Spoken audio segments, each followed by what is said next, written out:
Hey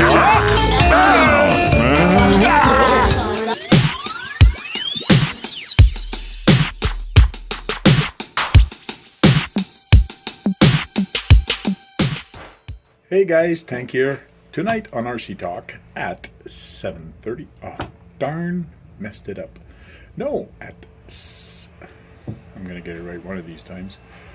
Tonight on RC Talk at 9:30 p.m. Eastern Standard Time, we're going to be talking about Horizon Hobby and buying Hobbico.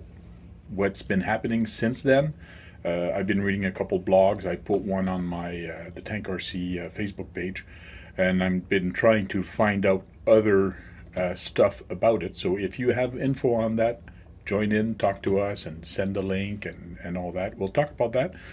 And also, this week there was, and last week, there was a lot of new trucks that came out, new RC trucks, scale trucks, and some stuff. And I saw a couple posts on Facebook, some guys going live and talking about the hobby and what's going on.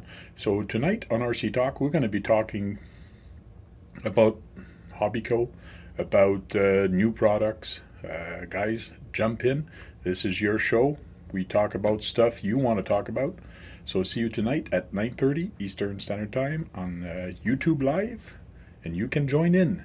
You check my on the as soon as the video starts, I'll put a link to join in, and also on my Facebook page and on my Google Plus page, there'll be a link to actually join in for tonight's hangout. All right, we'll see you then.